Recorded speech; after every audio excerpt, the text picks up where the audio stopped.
come, waiting for the kingdom come.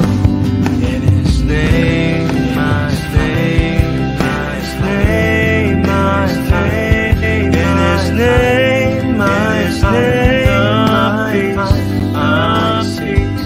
In His name, my name. In His name, my name, my name, my name, joy I seek. Shalom, shalom. Saya Henny dari New York.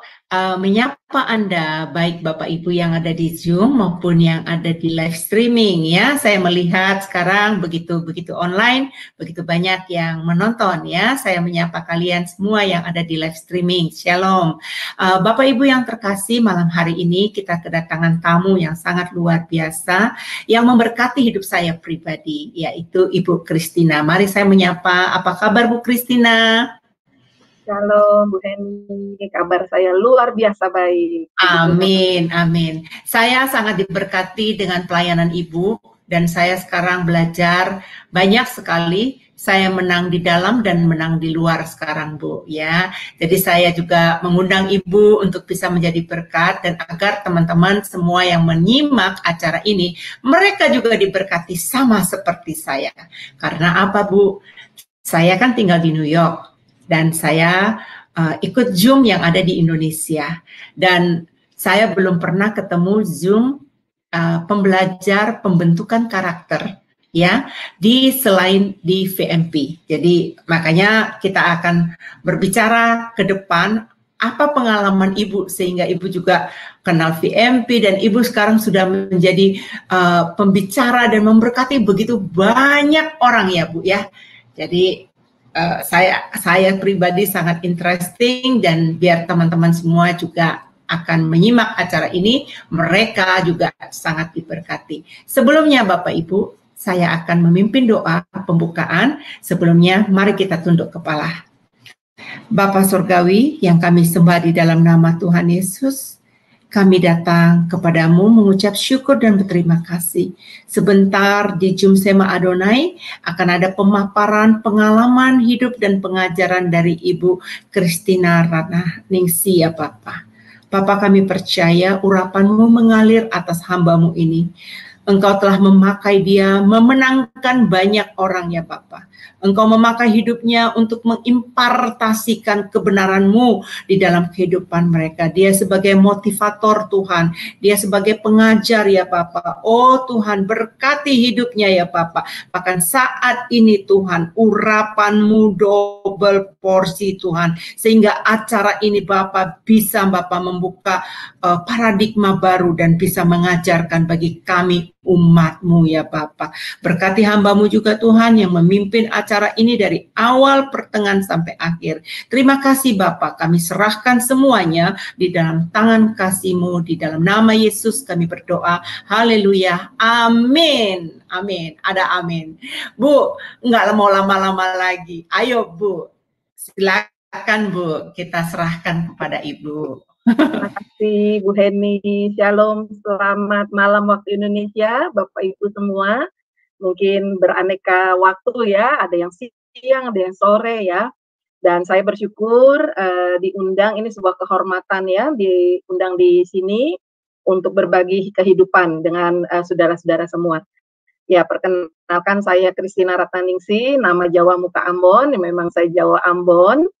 Ya, dan luar biasanya Tuhan berkenan dengan kasih anugerahnya ya, memberikan saya kesempatan untuk menjadi pengajar, khususnya dalam bidang keuangan, padahal saya background-nya pendidikan ya.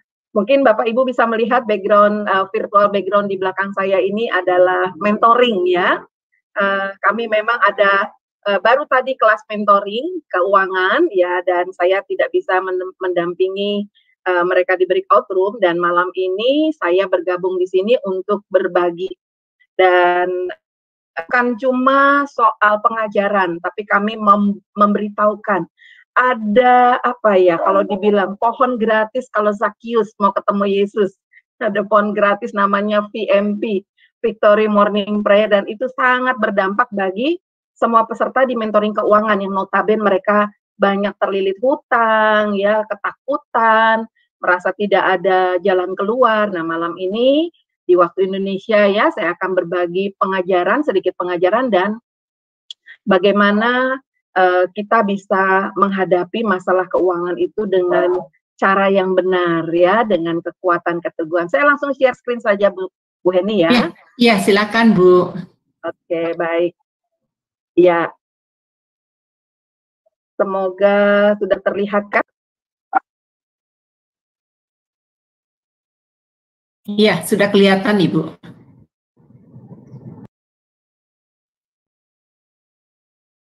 Suara Ibu di mute, Bu.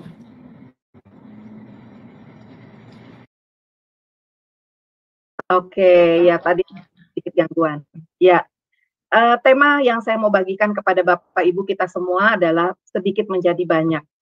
Apa sih itu sedikit menjadi banyak? Ya, sebentar, mungkin ada suara dogi kedengeran kah? Mengganggu kah? Ya, sedikit menjadi banyak itu di Alkitab memang banyak menceritakan hal ini ya.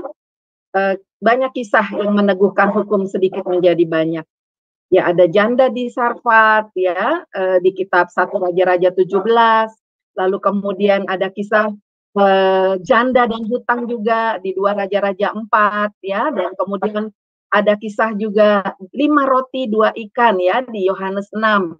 Ini kisah di Alkitab, sebagian kecil dari kisah di Alkitab yang meneguhkan hukum sedikit menjadi banyak.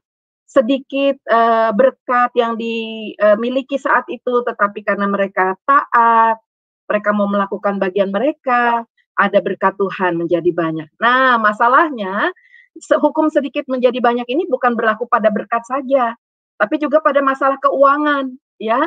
Hukum sedikit menjadi banyak ini bicara juga soal keuangan, Bapak Ibu. Banyak hutang itu dimulai dari sedikit hutang. Nah, saya harus sharingkan ini karena ini bagian dari pengalaman hidup saya ya. Ketika di titik terendah kehidupan saya jatuh dalam pilar keuangan di tahun 2019 yang lalu ya. Tetapi luar biasanya Tuhan buka jalan ya. Tadinya saya mau bunuh diri, mungkin Bapak Ibu bisa kunjungi YouTube channel Victory Church Indonesia, di sana ada kesaksian saya ya. Tetapi hutang yang banyak itu tidak serta-merta menjadi banyak. Pasti dimulai dari sedikit demi sedikit. Nah, itu sebuah kesalahan sebenarnya. Tapi kesalahan itu bisa kita hindari. Nah, malam ini, saat ini saya ingin berbagi sedikit menjadi banyak dalam pilar keuangan. Di dalam Alkitab, dalam Amsal 28 ayat 20 dikatakan mengenai hukum sedikit menjadi banyak ini, orang yang dapat dipercaya mendapat banyak berkat. Tetapi orang yang ingin cepat menjadi kaya tidak akan luput dari hukuman. Jadi ada orang yang dapat dipercaya, ada orang yang ingin cepat kaya. Sebenarnya kelihatannya kalau dari sisi struktur bahasa, kayaknya nggak ada hubungannya ya. Tetapi masalahnya dua-duanya ini terkait dengan masalah berkat. Yang satu dapat banyak berkat karena dia bisa dipercaya. Tetapi yang satu seolah-olah dapat berkat, tetapi karena dia ingin cepat kaya. Padahal itu sebenarnya menjerat, bukan berkat. Nah, di 1 Timotius pasal 6 ayat 9 sampai 10 juga dikatakan demikian. Mereka yang ingin kaya terjatuh ke dalam pencobaan, ke dalam jerat dan ke dalam berbagai-bagai nafsu yang hampa, yang mencelakakan, yang menenggelamkan manusia ke dalam keruntuhan dan kebinasaan. Mungkin sebagian orang berpikir begini, saya kan nggak ingin kaya, saya yang penting bisa mencukupi kebutuhan. Nah, keinginan kaya itu bukan bicara soal banyak perhiasan, hidup glamor, pakai barang-barang yang branded, tetapi ingin kaya itu biasanya dimulai dari ingin cepat dapat uangnya. Ya, ingin cepat kaya itu dimulai dari ingin cepat dapat uangnya. Apapun caranya, it's okay, yang penting saya bisa cepat dapat uangnya. Biasanya dimulai dari mana keinginan ingin cepat dapat uangnya? Ketika kita bicara soal dream, apakah tidak boleh bermimpi kita? Ini bagian dari tujuan kita, tujuan keuangan kita. Kita perlu punya mimpi, kita perlu punya tujuan. Tapi masalahnya untuk mencapai tujuan itu kita nggak bisa membedakan antara kebutuhan dengan keinginan. Ya, seringkali ini yang jadi masalah. Dicampur baurkan. ketika bicara soal impian, tapi kita nggak bisa mempersiapkan supaya bagaimana caranya mencapai impian dengan mulai dari memilah antara kebutuhan dan keinginan. Ya, banyak orang mencampur adukan. Wah, ini keinginan, ini kebutuhan, padahal itu sebenarnya keinginan. Makan itu kebutuhan, tapi kalau makan steak wagyu itu mungkin bicara keinginan, ya. Makan beef teriyaki bisa menjadi kebutuhan, bisa menjadi keinginan, ya. Kenapa orang tidak bisa membedakan kebutuhan dengan keinginan? Ya tidak tahu, bisa juga tidak mau tahu, atau mungkin karena rasa berharga yang palsu, padahal tahu itu keinginan. Itu bukan kebutuhan.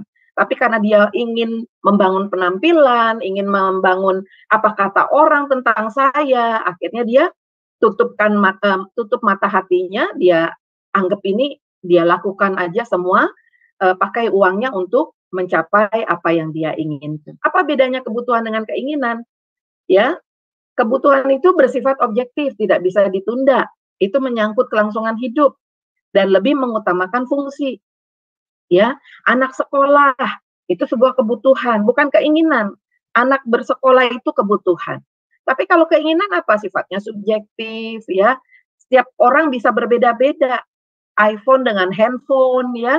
Ada orang yang merasa cukup dengan Android saja udah cukup. Tetapi ada orang yang, wah iPhone 13 nggak cukup, 14, 15 sekarang keluar terbaru mana.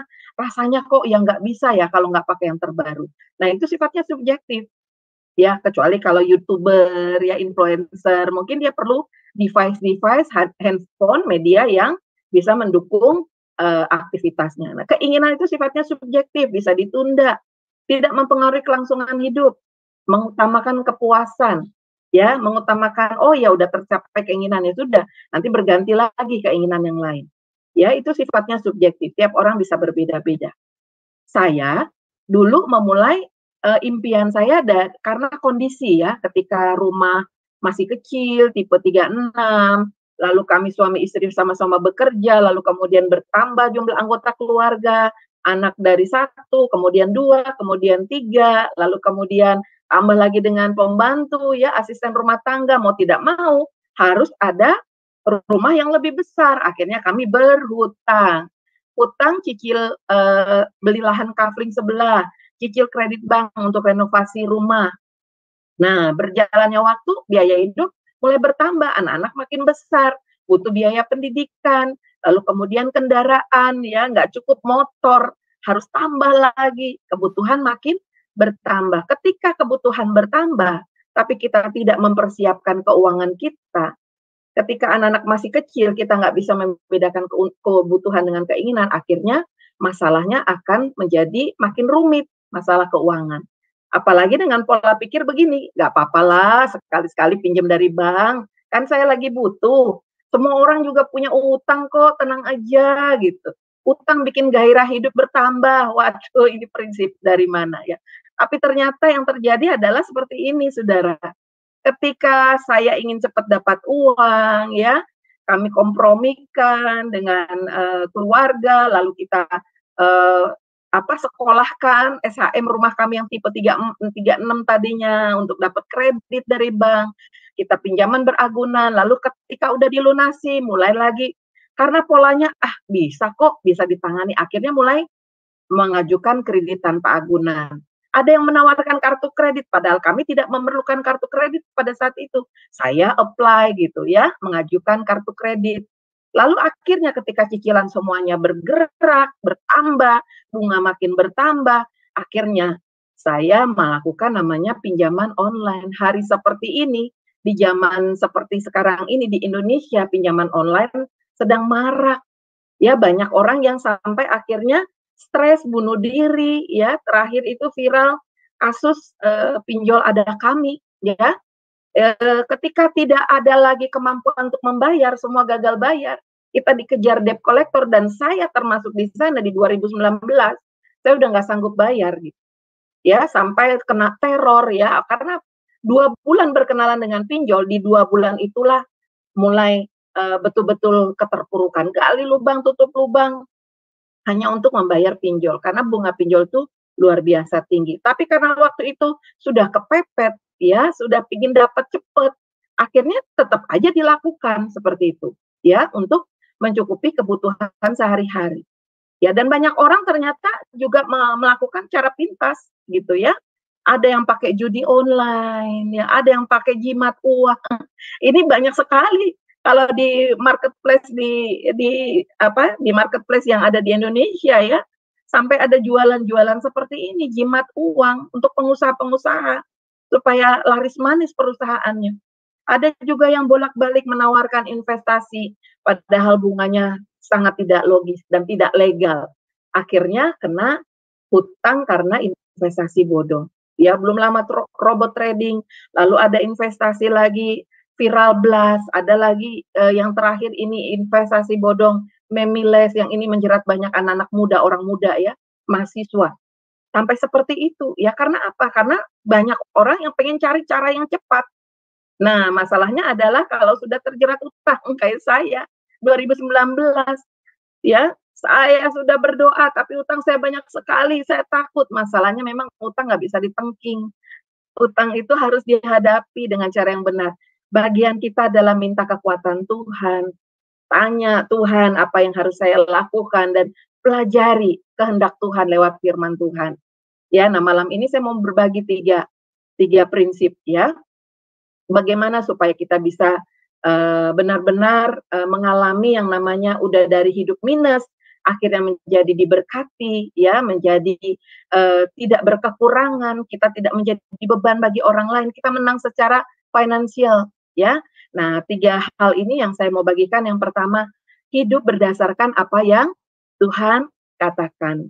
Dari apa yang Tuhan berkati kepada murid-muridnya, khususnya Petrus ya, ketika Simon Petrus itu setelah gagal menangkap ikan, walaupun dia termasuk nelayan yang ahli, tetapi ketika Tuhan bilang, Petrus, Simon, kembali ke tempat di mana engkau tadi mengambil ikan, ya, silahkan ke sana dan kau akan mendapatkan banyak ikan di sana. Nah, Simon berkata, Guru, telah sepanjang malam kami bekerja keras, dan kami tidak menangkap apa-apa, tapi karena engkau menyuruhnya, aku akan menebarkan jala juga. Dan setelah mereka melakukannya, mereka menangkap sejumlah besar ikan sehingga jala mereka mengekoi.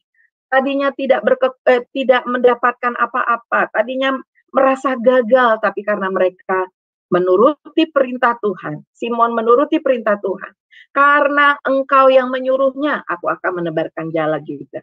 Ya, hidup berdasarkan apa yang Tuhan katakan, itu yang memerdekakan kita. Itulah sumber berkat sebenarnya dalam kehidupan kita.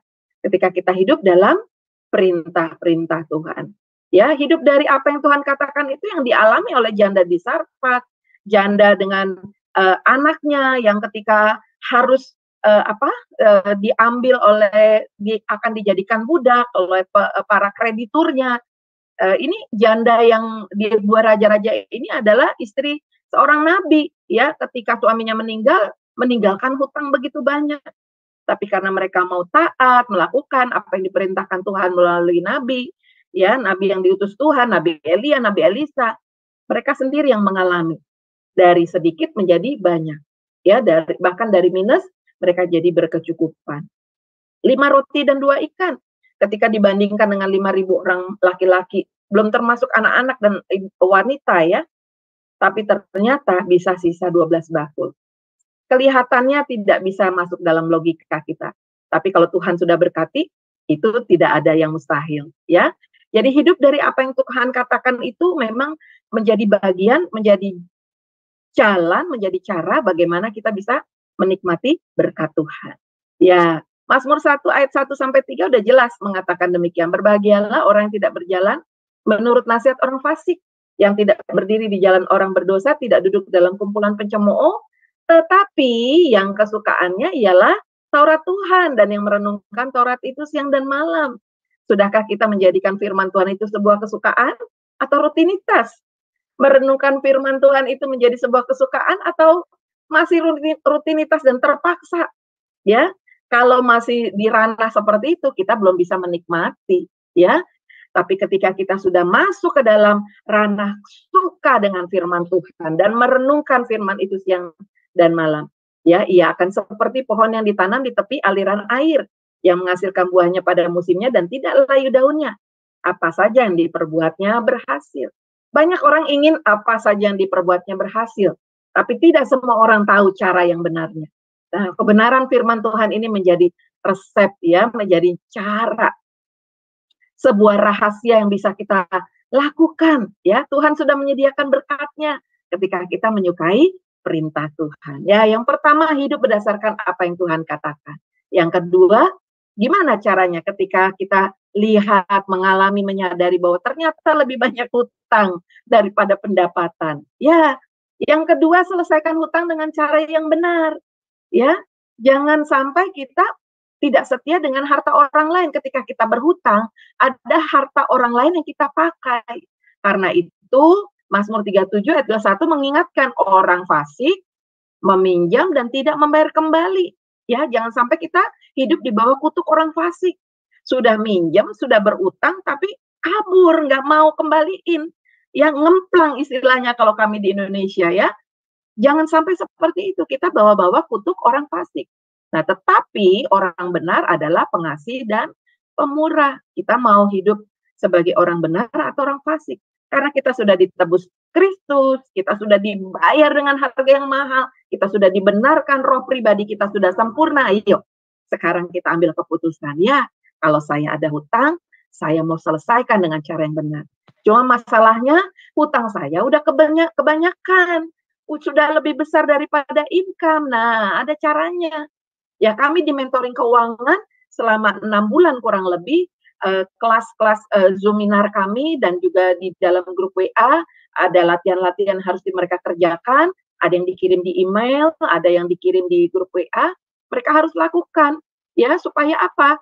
Supaya bisa dapat pembimbingan bagaimana menyelesaikan hutang gitu ya. Nah, hutang itu seperti Goliat. Goliat hutangnya harus dikecilkan dulu. Caranya gimana? Memang ada cara detailnya, mungkin saya tidak bisa sampaikan di sini ya, tetapi secara umum saya beritahu saudara ya, catat dulu detail hutangnya ya, karena hutang dengan bunga besar kita harus selesaikan. Hutang dengan aset jangan sampai diabaikan supaya aset kita tidak disita atau dilelang ya. Caranya cek slik OJK.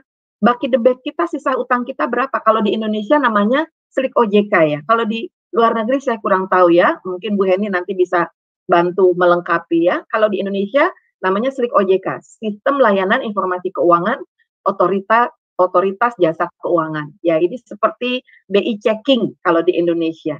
Nah, kalau sudah catat detail keuangannya, lalu kita nego keringanan. Ya, kalau kita mau bayar tapi kemampuan bayar kita minim, jangan bayar apapun dulu sampai ada persetujuan nego. Ya, namanya bargaining, ya kita bernegosiasi di sana. Nah, ini jalannya panjang, saudara. Sampai akhirnya disetujui, baru bayarkan ke kreditur yang kasih keringanan. Ini cara untuk yang pinjaman tidak beragunan. Kalau pinjaman yang ada agunannya, memang harus kita yang proaktif ke bank, minta restrukturisasi. Ya, jangan sampai kita menunggak, membiarkan, lalu akhirnya aset kita disita. Ya, memang ini 9 langkah mengatasi hutang ini yang kami ajarkan di mentoring keuangan. Ya. Nah, untuk melewati masa-masa di mana dari nego keringanan sampai ke pembayaran, wah ini menghadapi debt collector karena mereka tugasnya memang menagih, mengecek keadaan kita yang sebenarnya. Ya, lalu kemudian sambil bekerja kita kalau penghasilan udah tiarap, udah nggak bisa menutupi biaya hidup yang memang sudah sangat minim, ya kita mesti lakukan banyak hal. Nah, untuk mengatasinya memang perlu ada support system. Support systemnya apa? Nanti di slide berikutnya saya akan jelaskan. Dan ini luar biasa. 1 tahun terakhir ini ketika support system ini benar-benar dilakukan oleh para peserta mentoring keuangan, para peserta mentoring keluarga, wow, mereka bertumbuh. Mereka tidak lagi hidup baperan, bawa perasaan. Mereka tidak lagi hidup putus asa. Yang keinginannya mau bunuh diri seperti saya dulu, mereka udah nggak lagi. Ya, nanti saya jelaskan. Nah, langkah ketiga tadi sudah ya, hidup berdasarkan apa yang Tuhan katakan. Kedua, hadapi hutang dengan cara yang benar. Yang ketiga, tentu saja ketika Tuhan percayakan kita untuk bekerja, mendapat income, ayo kelola uang dengan cara yang benar. Dulu saya kelola uang sih, tetapi tidak dengan cara yang benar, artinya tidak ada budgeting dan saya konsisten komitmen dengan budgetingnya itu. Lalu saya tidak melakukan pencatatan dengan benar untuk mengecek kebocorannya di mana, ya. Lalu menabung saya nggak konsisten dengan tujuan. Ketika saudara datang, waduh kita belikan apa, ajak jalan-jalan, uang dihamburkan yang padahal sudah ada pos-posnya, ya tidak konsisten, ya. Amsal 13 ayat 11 dikatakan demikian, harta yang cepat diperoleh akan berkurang, tapi siapa mengumpulkan sedikit demi sedikit menjadi kaya, ya. Ini yang menjadi apa? Rahasia kita bersama, ya. Kalau firman Tuhan mengatakan mengumpulkan sedikit demi sedikit menjadi kaya, ya memang betul demikian, ya. Kenapa? Itu bagian dari kita untuk menghargai berkat yang Tuhan sudah berikan, dan ini bagian yang memang harus kita lakukan. Karena apa? Kebanyakan orang berpikirnya pada impiannya, pada keinginannya, pada wants-nya, pada keinginannya. Wah, pengen jalan-jalan, ya liburan, ke Holy Land, kemana? Holy Land sekarang lagi serem juga ya, ke perang Israel dengan Hamas ya, hati-hati. Nah, ada yang pengen beli villa untuk aset, mau keliling dunia, mau sekolah lagi, bahkan membayangkan satu saat kita filantropi, hidup dalam kemakmuran, uang nggak masalah, uang ngalir dengan sendirinya. Saudara, ketika berpikir seperti ini, impian ini nggak salah. Boleh asal dibangun dulu dasarnya, fondasinya. Ada 3 fondasi yang utama yang orang seringkali lalai, termasuk saya. Saya tidak kuat di salah satu fondasi. Suami saya di 2010 memang pernah kena stroke pendarahan. Itu kalau lihat dari catatan rumah sakit, biayanya itu sekitar hampir 200 juta pada saat 2010. Tapi bersyukur suami saya ada asuransi. Jadi saya tidak kebobolan di sini di asuransi. Masih ada safety. Nah, tapi masalahnya tidak ada kotak P3K, dana darurat.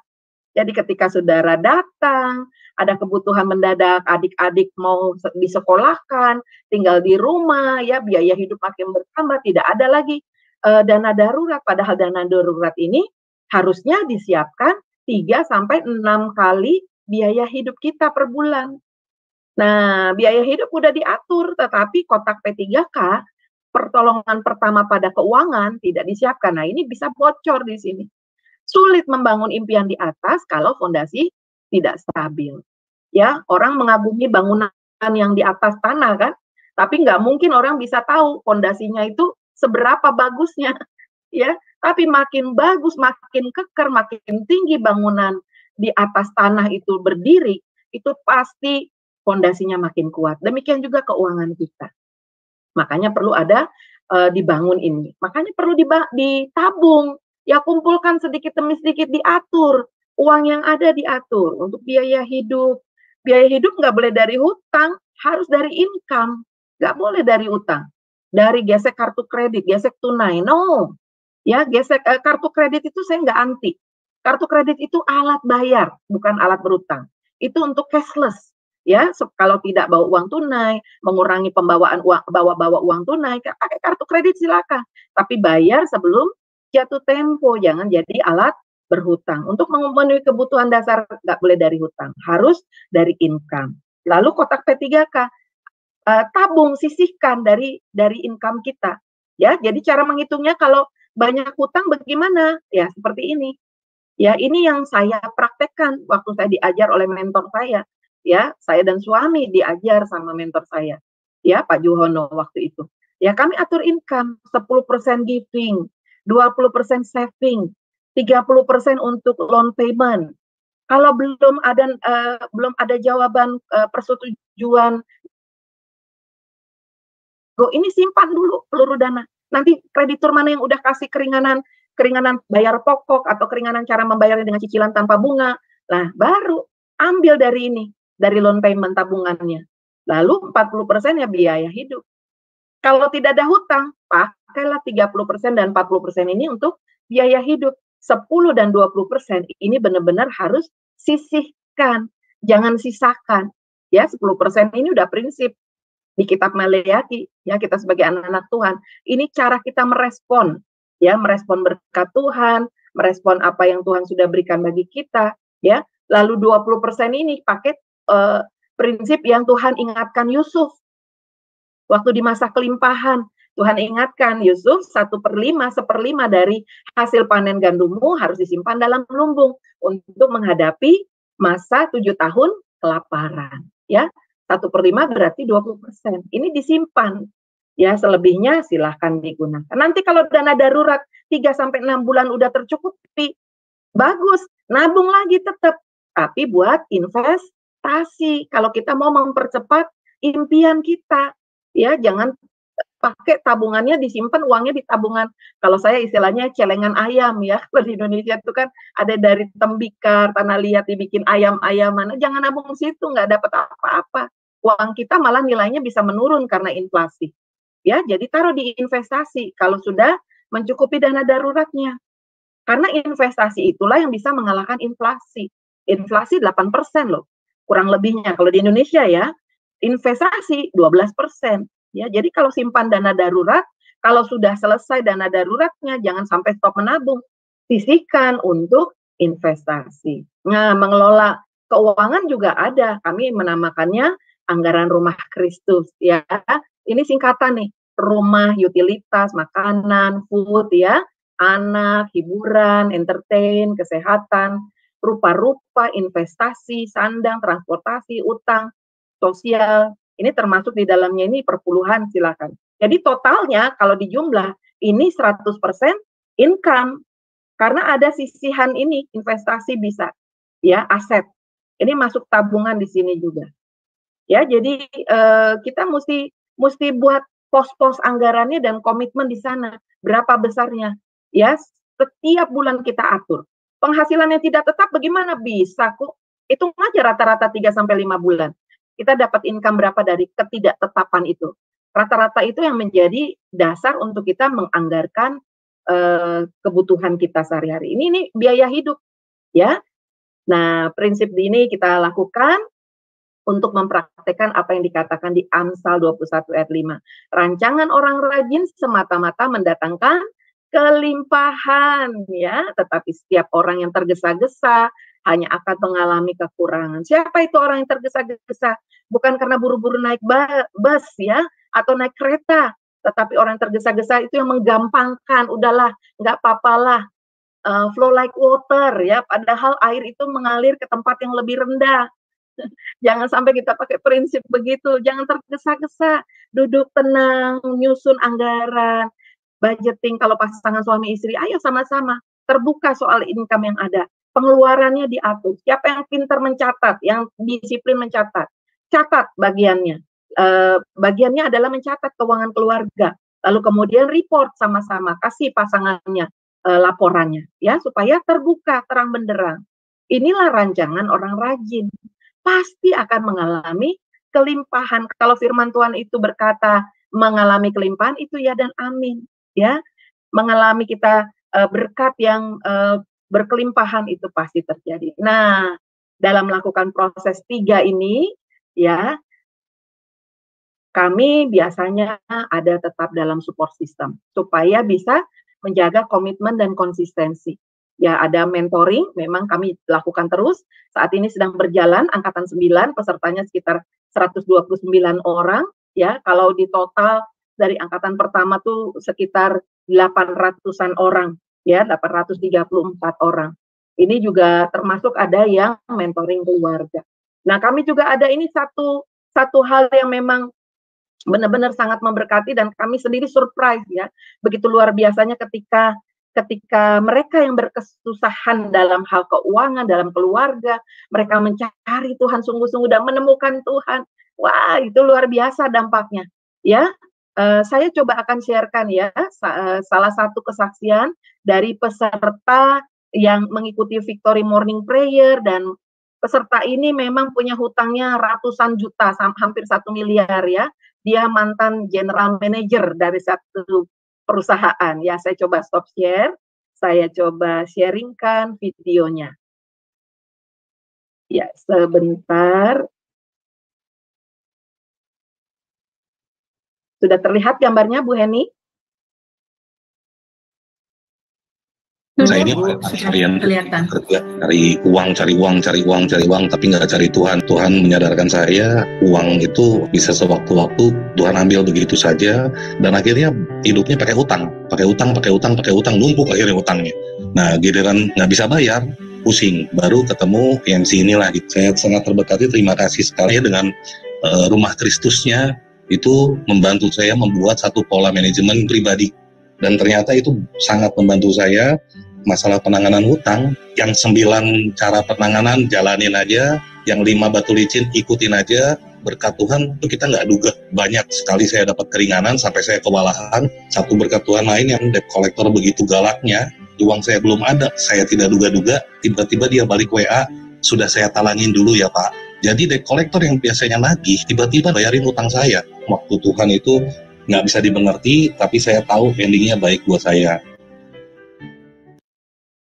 Oke, ya. Ini Bapak Tony Hartono, kalau Bu Heni sudah dengar ya, berapa kali ya di Victory Morning Prayer, dan beliau ini awalnya memang sudah frustrasi sekali. Dia bukan mau bunuh diri, tapi dia ingin membunuh anak bosnya, karena anak bosnya ini yang bikin dia terjebak, dan dia juga ditipu dan sebagainya ya. Dan memang dia hidupnya glamor juga, memanfaatkan kartu kredit untuk alat berhutang ya, jadi gesek sana gesek sini, wah gaya hidupnya berlebih. Tapi luar biasanya dia bertemu dengan Tuhan ya di dalam Victory Morning Prayer, dan pada akhirnya dia sekarang sudah jadi leader ya, jadi leader buat peserta-peserta yang lain. Nah, Bapak Ibu, dalam kesempatan ini saya mau sharingkan juga ya bagaimana dampak Victory Morning Prayer kepada banyak jiwa-jiwa.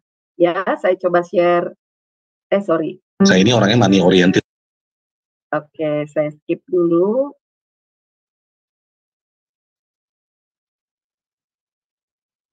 Bentar ya.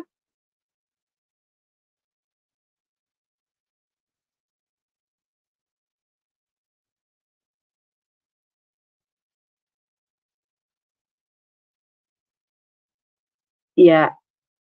Jadi di dalam kami berproses berkomunitas begitu ya, salah satu ternyata yang kami temukan dampak Victory Morning Prayer Bapak Ibu, ini betul-betul memberi peneguhan buat kami bahwa ketika setiap orang yang entah dia berbeban berat apapun, seperti kata firman Tuhan ya, marilah kepadaku hai kamu yang berbeban berat dan yang letih lesu dan berbeban berat, aku akan memberi kelegaan kepadamu. Itu ya dan amin.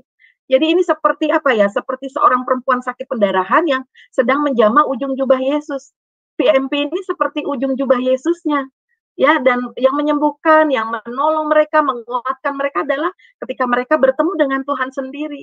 Ya, Tuhan sendiri yang benar-benar memberikan pertolongan buat mereka. Ya, jadi ketika Victory Morning Prayer ini terus menjadi bagian dari apa yang dihadiri oleh para peserta mentoring yang punya masalah keuangan khususnya, mereka benar-benar bisa kuat ya. Mereka melihat masalah mereka itu sesuatu yang enggak sebanding dengan kasih Tuhan buat mereka. Mereka lebih percaya diri ya. Dan yang luar biasanya itu memberi dampak ya pada banyak orang karena mereka diberkati, mereka merasakan damai sejahtera luar biasa. Mereka juga mengajak banyak teman. Dan saya pada hari ini pun juga mau mengajak saudara-saudara bisa join sama-sama. Jadi enggak cuma dengar cerita saya ya, bisa menikmati sama-sama. Nah, perkembangan Victory Morning Prayer kebetulan minggu kemarin kami berulang tahun yang kedua ya. Jadi perkembangannya itu luar biasa ya. Ini ada kegerakan baru di pelayanan online kami ya, digital church kami, Victory Church Indonesia. Jadi khususnya di Morning Prayer ini rata-rata kehadiran di sesi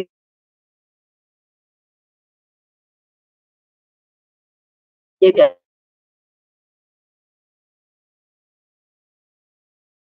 ada 2 sesi Amerika. Kedua ini 524 dari Zoom yang tadinya nampung hanya maksimal ya kami pikir udahlah cukup 300. Akhirnya kita ganti link Zoom-nya supaya menjadi ke 500. Nah, ini sebentar lagi kan kebenaran firman Tuhan. Dan kita nggak cuma pujian penyembahan saja, tapi kita juga diingatkan tentang renungan salib ya, bagaimana Kristus sudah menebus kita, dan itu terus tiap hari. Jadi seperti kita makan tiap hari, morning prayer ini tiap hari. Setelah renungan salib, kita diteguhkan dengan kesaksian-kesaksian, dan itu yang kesaksian juga kami seleksi Bapak Ibu, yang memang buah-buah hidupnya sudah terjadi ya, referensinya, rekomendasi dari para leader. Jadi leader ini adalah leader yang mengayomi peserta-peserta dalam grup-grup kecil breakout room. Jadi setelah kesaksian diteguhkan dengan firmannya bertema 1 minggu, dan kemudian bagaimana mempraktikkan firman itu dalam keseharian, itu kita sharingkan dalam breakout room. Pergumulan apa, ada sampah-sampah emosi negatif apa, itu ditumpahkan di breakout room. Semua bekerja, semua juga ibu rumah tangga, ada yang ibu rumah tangga harus ngantar anak dan seterusnya. Ya, kita mau mengisi waktu kita setiap pagi dengan firman Tuhan dan sharing dalam komunitas saling. Nah, pesertanya kalau didata ternyata dari 55 kota. Kalau di Indonesia, tadinya awalnya dirintis oleh 4 orang dan hanya dari 2 atau 3 kota. Tapi puji Tuhan ya, ketika Tuhan bekerja, ya, ketika jiwa-jiwa haus dan lapar dan mau bertumbuh, melayani bersama-sama, akhirnya sekarang berkembang pesertanya dari 55 kota. Dan juga, nah ini slide-nya belum saya perbaharui ya, ternyata ada 13 negara Bapak Ibu. Ini masih 10 negara ya. 10 negara ini pesertanya dari berbagai denominasi gereja. Kita nggak memandang asal gerejanya dari mana. Semua bisa bergabung ya, termasuk yang dari 55 kota.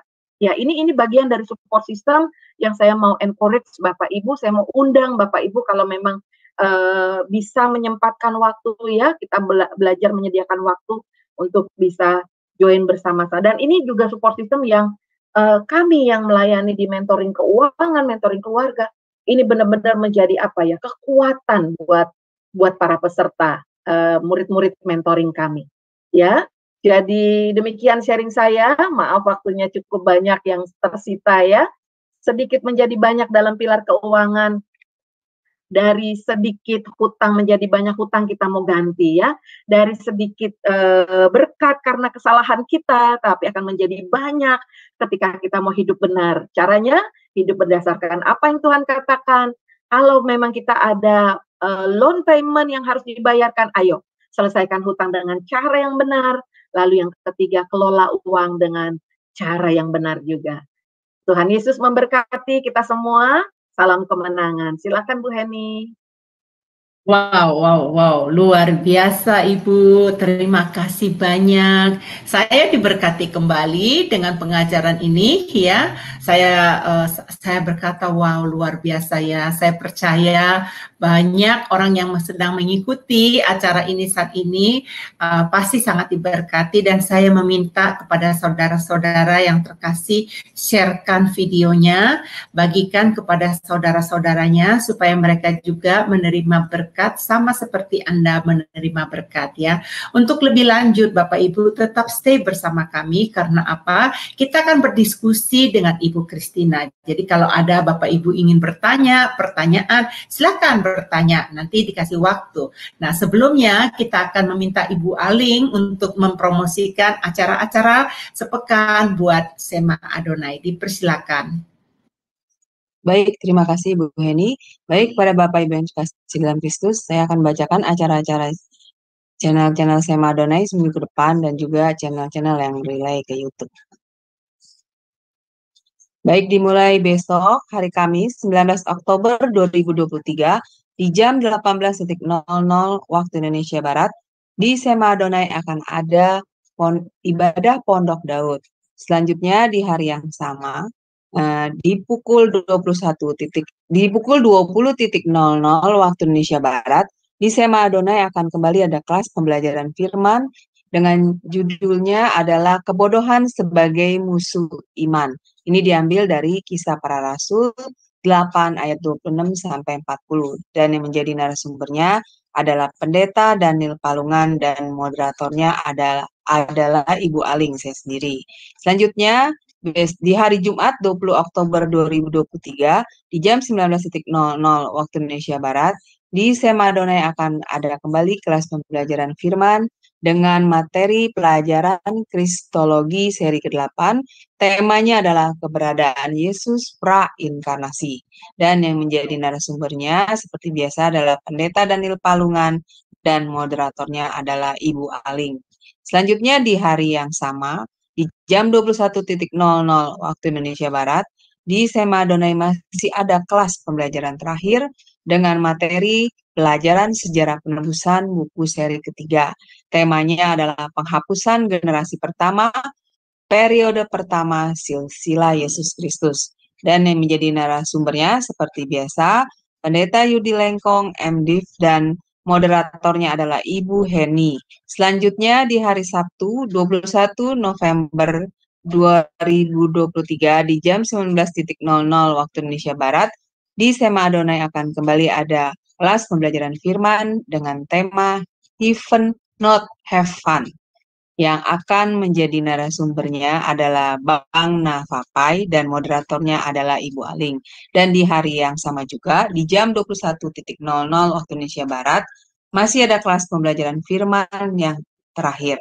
Dan di kelas ini materinya adalah mengenai konseling ya Bapak Ibu, dan temanya adalah mengenal gangguan mental.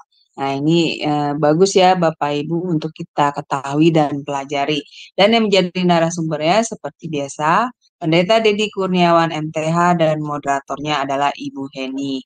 Selanjutnya di hari Minggu, di tanggal 22 Oktober 2023 di jam 19.00 waktu Indonesia Barat, di Sema Adonai akan ada ibadah online dengan tema khotbahnya adalah Peace Center.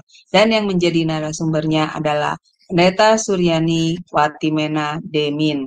Nah, selanjutnya saya akan membacakan channel-channel yang relay ke YouTube. Di antaranya channel Sema Adonai, channel Omihen, channel Nebu Ali, channel Kahalirai TV, channel Pendalaman Alkitab, channel Gereja YouTube, channel Antara, dan channel Garnet Sidan. Dan di Sema Adonai setiap setiap pagi ada renungan pagi, yaitu dari hari Senin sampai Sabtu, yaitu pukul 5.30 pagi, dan dilayani oleh hamba-hamba Tuhan yang memberkati. Jadi mari bergabung ya Bapak Ibu semua untuk mengikuti renungan pagi dari Sema Adonai. Baik, kepada Bapak Ibu yang terkasih dalam Kristus, bagi yang belum men-subscribe dan men-share channel-channel kami, harap men-subscribe dan men-share-nya kepada yang lain sehingga mereka juga bisa ikut mengikuti keseluruhan acara dari channel-channel Sema Adonai dan membantu channel kami untuk berkembang menjadi berkat lebih banyak lagi bagi orang lain. Terima kasih Bapak Ibu atas perhatiannya. Tuhan berkati. Terima kasih untuk Ibu Aling ya telah membacakan acara-acara berikutnya ya. Baik Bapak Ibu, apabila Bapak Ibu ada ingin bertanya, diskusi, dipersilakan. Ibu Christina dengan senang hati akan menjawab pertanyaan-pertanyaan Bapak Ibu ya. Ibu Christina, saya sangat senang sekali dengan rumus Kristus tadi itu. Pelajari rumus itu luar biasa, hikmat dari Tuhan ya Bu ya. Itu diberikan kepada VMP atau dari mana itu Bu yang membuat itu rumus itu? Iya, itu dari mentor saya Bu, Pak Johono. Oh. Jadi ya dari KBC, jadi dari Kingdom Business Community. Mereka juga menerapkan itu, lalu Pak Johono, karena waktu itu kan saya belum tahu tentang KBC, belum tahu Pak Johono, saya hanya pusing dengan hutang, ya, kemudian dari pemimpin rohani saya, kenalkan Pak Johono, baru setelah itu saya banyak belajar, termasuk mulai mengatur anggaran dengan sistem Rumah Kristus. Tapi sebenarnya itu di 3 bulan di awal, kalau kita udah terlatih, sebenarnya kita bisa pakai aplikasi yang sekarang banyak sekali, aplikasi untuk mencatat keuangan ya. Yang penting anggaran kita udah kita firm di situ, udah kita tahu, dan itu bisa dievaluasi kalau ada fluktuasi perubahan harga di luar, ya, ada perubahan jumlah anggota keluarga. Jadi itu bisa pakai aplikasi. Saya dulu awal-awal waktu di mentoring saya pakai aplikasi Finance Manager, tetapi kemudian saya menemukan ada Andromani, saya pakai. Nah, sekarang ternyata ada aplikasi yang lebih mudah lagi, namanya Cek Keuanganku. Jadi saya masukin itu Rumah Kristusnya, pos-posnya itu ke dalam aplikasi itu, gitu. Nah, baru pengeluaran harian itu bisa saya catat di aplikasi itu. Seperti itu, Bu. Jadi Rumah Kristus itu sebenarnya pos-pos anggaran, dan itu prinsip awal. Kalau kita udah konsisten, kita udah kebentuk kebiasaan kita di 3 bulan awal, nanti masukin ke aplikasi keuangan itu lebih mudah. Gitu. Itu Bu Heni. Saya nggak pernah absen, Bu, di VMP ya, di morning prayer ya. Tetapi saya belum bisa ada waktunya mengikuti VLT, V-Club gitu. Tapi saya lagi kepingin itu, Bu, kepingin menerapkan. Walaupun saya sibuk, paling nggak free club akan saya usahakan secepatnya untuk bisa join ya, Bu ya. Bukan itu karena firman Tuhan itu hidup ya. Karena saya dengan apa yang dikasih VMP setiap hari, begitu banyak firman Tuhan yang dibukakan, yang dijelaskan dalam setiap 6 hari itu saya pikir wah ini benar-benar diperlukan bagi setiap orang gitu. Jadi untuk membuatkan kemenangan buat setiap kita pribadi gitu, Bu. Jadi sebentar ya Bu ya, kita akan memberikan kesempatan kepada Ibu Aling. Ya silahkan Bu Aling. Ya baik, terima kasih Bu Heni untuk kesempatannya. Shalom, selamat malam Ibu Christina. Ya salam kenal ya Bu. Yang saya mau tanyakan adalah begini Bu, misalnya antara pasangan, salah satu dari pasangan bisa dan mengerti mengelola keuangan, tetapi tidak diberi kepercayaan oleh pasangannya untuk mengelola keuangan itu, sedangkan pasangannya itu tidak dapat mengelola keuangan dengan baik, sehingga selalu terjadi kebocoran dalam keuangan rumah tangga, sehingga menyebabkan banyak utang. Nah, ini penyelesaiannya bagaimana Ibu kalau menghadapi masalah seperti ini? Ya, terima kasih Bu Christina. Wow, pertanyaan yang bagus nih, keren banget pertanyaannya Bu Heni ya, dari Bu Aling. Yeah. Kami baru aja tadi dari Zoom mentoring keuangan ya, tentang 2 sisi mata uang. Bicara soal 2 karakter yang berbeda, suami dan istri dalam mengelola keuangan. Ini kebetulan dua-dua ini mentor saya dan suami ya, Pak Jono dan istri. Memang harus ada kesepakatan. Nah, untuk membangun kesepakatan itu perlu dibutuhkan namanya pengertian ya. Masing-masing harus punya pengertian yang benar. Kalau kita pasangan melihat kita sebagai pasangan melihat pasangan kita itu ternyata tidak mampu mengelola keuangan, tapi kalau kita ngomongin ke dia pasti dia nggak terima. Pasti dia merasa enggak kok, baik-baik aja kok, biasanya begitu gitu.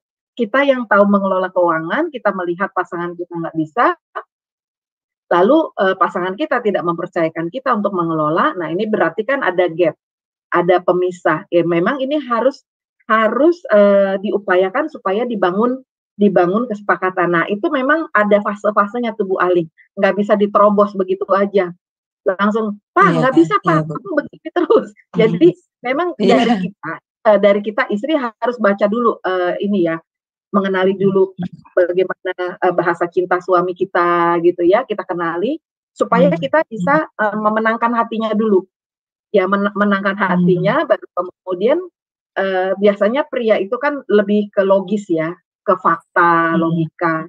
Nah, kita tunjukin aja data-data yang ada. Misalnya setelah kita udah menangkan hatinya, kita misalnya bukan data ya, itu nomor 3. Yang kedua itu sama-sama bicarakan tujuan keuangan kita mau kemana.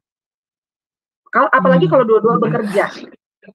Kalau kita nggak bekerja, suami aja yang bekerja, lalu dia nggak mempercayakan kita mengelola, kita hanya terima sebagian kecil aja dari apa yang dia dapat. Nah, mungkin kita nggak usah minta dulu uangnya.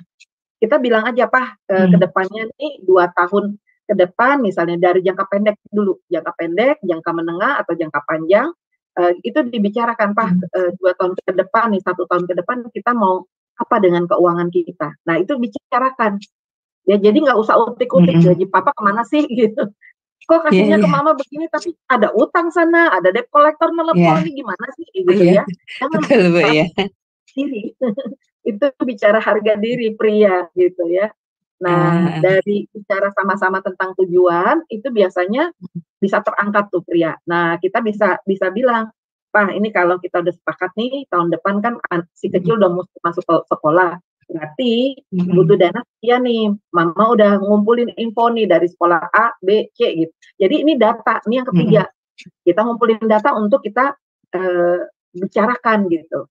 Jadi data tentang tujuan keuangan, lalu data ketika ada debt collector yang nagih, ada billing statement tertulis yang masuk ke rumah, kita terima. Nah, itu Iya, betul, Bu. Iya, jangan menghakimi dulu, ngejudge dulu, karena itu kelaki-lakiannya dia akan tersinggung dan nanti ngebenteng lagi, menutup diri. Ya, kenali bahasa cintanya dulu, lalu bicarakan tentang tujuan keuangan mau kemana sih gitu ya. Lalu yang ketiga baru kita kumpulin faktanya, Pak, ini kok ada tagihan ini ya, kesulitannya di mana sih Pak, ini buat apa, Mama bisa bantu di mana ya gitu. Jadi kita lebih merendahkan hati, ngayomi, karena pria itu merasa dirinya pria ketika dia dihargai dan dipercaya. Walaupun kepada kita mungkin ini nggak percayain kita ya, rasanya juga tersinggung jadinya. Tapi ya, dibuang dulu ya, ego kita dibuang dulu, perasaan kita. Mungkin seperti itu, Bu Aling. Ya benar, ya benar, saya baru mengerti. Iya, terima kasih Bu Christina untuk pencerahannya, luar biasa. Tuhan berkati, Bu. Ya. Iya. Mungkin sedikit info aja ya untuk meneguhkan Bu Aling ya. Dari pembicara tadi, mentor saya ini Pak Juwono dan Ibu Astuti, suami istri, karakternya beda jauh. Yang biasanya kan orang berpikir wanita pintar ngatur uang ya. Nah, kalau Bu Astuti itu dia senang makan, senang belanja, yang modis-modis gitu ya. Nah, suaminya orangnya biasa mencatat keuangan, biasa mencatat keuangan gitu. Nah, akhirnya ya disepakati, udah suaminya mencatat keuangan, walaupun Bu Astuti juga punya penghasilan sendiri bahkan lebih besar dari suaminya, dia mempercayakan penghasilannya pada suaminya. Jadi kalau dia mau beli baju pun itu pasti nanya, Juju, aku mau beli baju ini, ada 2 bagus gitu. Oke, keluarin dulu 2 baju dari lemarimu, mana yang mau dikeluarin. Jadi nggak numpuk. Jadi gitu, Bu, membangun kesepakatan itu nggak mudah memang. Awalnya memang Bu Astuti malah tersinggung gitu ya. Ini kebalikan ya situasinya. Ya, thank you. Iya, terima kasih Bu Christina, luar biasa, Tuhan berkati ya. Nanti boleh nanya lagi ya kalau ini ya. Sekarang saya mau buka Eda Yovana, Ibu Yovana. Ibu Yovana ini ada di New York ya, Bu ya. Silakan Eda Yovana. Oke, terima kasih Eda. Terima kasih Bu Christine. Saya tadi ketiduran baru buka dan tentang keuangan. Saya senang sekali. Bagaimana ya Bu? Suami saya itu gimana ya? Dia, saya bilang bayar kredit card full, tapi dia enggak supaya katanya kredit skornya tinggi. Bagaimana Bu? Kalau saya pakai kredit card, saya selalu bayar full, enggak membiarkan the credit card company make money for me. Tapi suami enggak, gitu. Bagaimana supaya dia supaya enggak ada kredit card, punya utang kredit card tuh, Pak. Bagaimana caranya supaya bisa melunakkan hatinya bayar kredit card gitu. Oke, baik Bu Yovana. Pergumulan Ibu itu banyak sekali Bu. Di kami di mentoring banyak sekali yang seperti itu ya. Memang masalah penggunaan kredit card itu masalah mindset ya. Kita mau melihat kredit card-nya itu sebagai alat bayar atau sebagai alat berhutang. Oke. Kalau Nah, saya, mm-mm. kalau saya hanya easy pakai kredit card karena dapat poin. Betul. Tapi saya Oh, selalu bayar full, nggak pernah apa namanya the credit card make money for me. Only pernah sekali karena saya nggak punya uang untuk bayar uang kuliah anak saya. Terus saya pas punya kredit card cek, dikasih cek, emang di cat 160, saya pinjam hampir 5.000 karena nggak punya cash buat bayar anak. It's okay, bayar hanya 160 sekali bayar, terus setahun nggak dapat interest. Daripada anak saya nggak kuliah, saya pakai itu. Itu udah bayar, udah sebelum setahun udah saya bayar. Ya ini sekarang ini saya terlalu cek suami saya, kok kamu nggak bayar terus pada punya uang? Gitu. Terima kasih Bu. Iya, iya. Ya, memang harus diubah mindsetnya, cara berpikirnya. Cara mengubahnya kalau Bu Yovana kesulitan, memang ajak suami aja ikut seminar keuangan, Bu. Ya, beberapa kali KBC mengadakan seminar keuangan, workshop keuangan untuk pasutri atau untuk para pengusaha, untuk para pekerja gitu ya. Itu secara online bisa, nggak selalu onsite. Jadi mungkin nanti kalau ada undangan-undangan seperti itu bisa dibagikan ke suami gitu. Biar ajak, Pak, ini bagus Pak, yuk kita belajar sama-sama. Karena itu masalah mindset, Bu, pola pikir. Ya, kalau Bu Yovana menggunakan kartu kredit lalu bayar full di akhir, betul. Memang harusnya akarnya itu adalah kita ngatur uang dulu, kelola anggaran dulu. Income kita berapa, dikelola 10, 20, 70. Kalau ada utang berarti dipecah 30 dan 40. Ya, utang kartu kredit termasuk di 30% itu. Nah, kartu kredit kalau bayar minimum payment aja itu seperti buang garam ke laut, Bu Yovana. Betul. Itu uang kita habis. Iya, uang kita habis, pinjaman pokok nggak berkurang, malah akan berlipat lagi bunganya bulan depan. Gitu ya. Jadi ada denda, ada administrasi, ada bunga berbunga.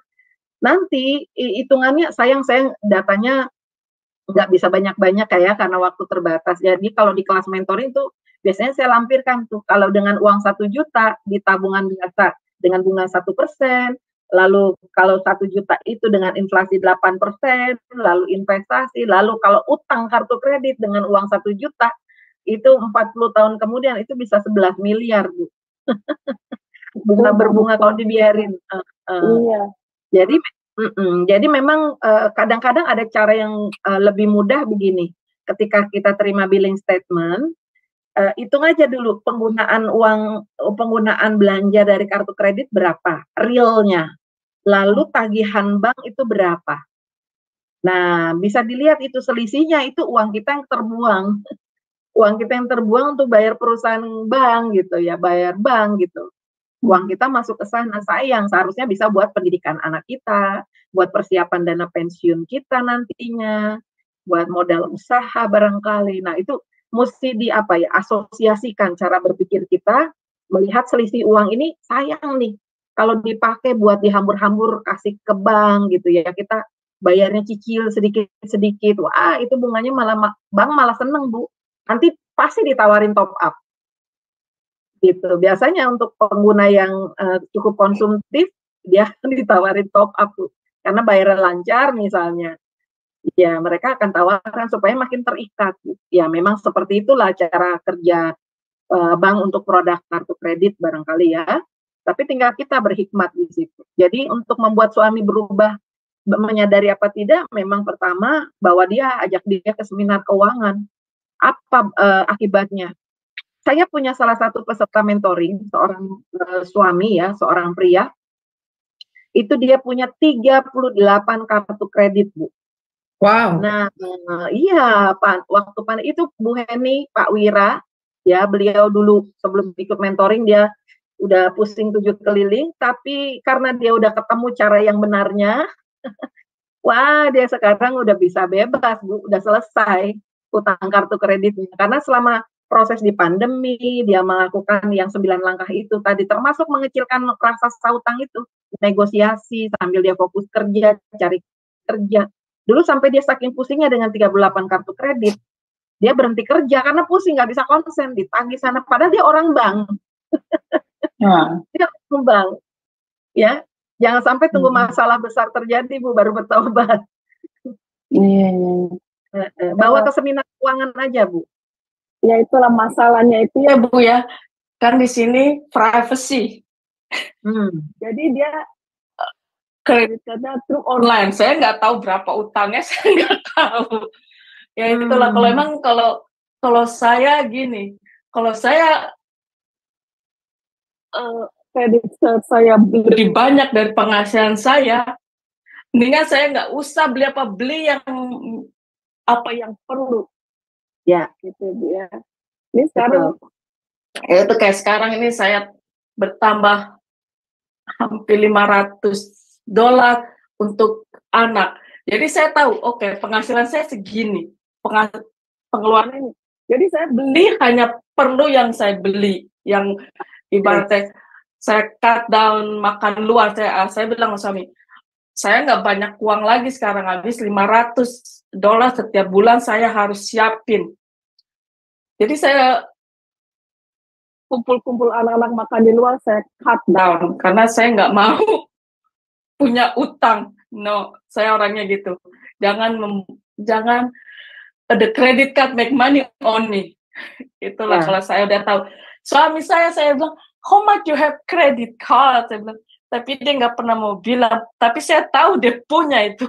Jadi susah jadi gitu, Bu ya. Gitulah. Soalnya utang itu warisan loh, Bu. Jadi ingetin aja suami. Kita nggak tahu hidup kita sampai kapan kan? Utang itu diwariskan. Di Amerika, Bu. Di Amerika lain, Bu. Oh. Iya. Di Amerika lain. The credit card only one person. Not kalau dia udah ibaratnya gimana gitu ya, saya nggak tanggung jawab. Tapi kalau saya walaupun kayak gitu, saya nggak mau punya beban, buat saya sendiri kan. Itu. Dan itu enggak sesuai janji Tuhan kan? Tuhan bilang, makanya ya makanya saya selalu bilangin. Mungkin saya bilang harus tuh, kamu janji Tuhan gak punya utang, Tuhan tuh dosa. Saya harus kali ngomongnya harus kayak gitu kali, Bu ya. Iya, harus dibalikin ke kebenaran firman Tuhan, bilangnya apa. Tuhan gak berikan berkat pinjaman kok. Lewat pinjaman itu bukan berkat Tuhan. Itu karena kitanya yang cepat aja gitu, nggak bisa ngelola, lalu pengen cepat, akhirnya larinya ke kartu kredit, atau kalau di Indonesia kan lagi marak nih pinjam atau sebagai investor naruh uangnya di pinjol gitu. Wah, itu bisa uang raib gitu ya, uang hilang. Ya seperti itulah kira-kira. Memang harus kembali ke perkataan Tuhan ya, kebenaran Tuhan. Nah, semangat Bu Yovana. Terima kasih sangat menolong saya. Tuhan berkati, Bu.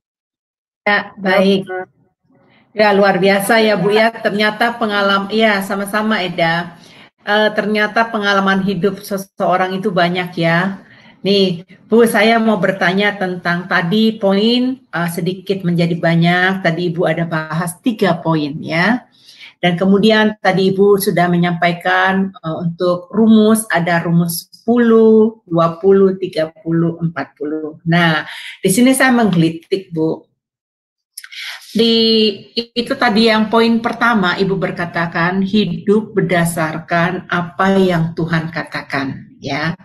Nah, di dalam rumus 10 itu diutamakan kita harus membayar perpuluhan, ya. Kan firman mengajarkan kita, dan banyak orang sampai saat ini berdalih-dalih, Bu, mengatakan mana ada kata perpuluhan di dalam Alkitab. Perpuluhan kenapa dia harus dikasih? Kamu salah kali katanya gitu. Perpuluhan itu udah zaman lagi gitu. Nah, ini bagaimana Bu cara mengatasi hal demikian bagi mereka? Siapa tahu ada teman-teman yang di live chatting ya, yang sedang mengikuti. Mungkin mereka bisa belajar dari Ibu tentang hal mengenai perpuluhan ini, gitu Bu. Ya, sebenarnya perpuluhan itu bukan cuma diajarkan di Perjanjian Lama, bagian dari Taurat ya.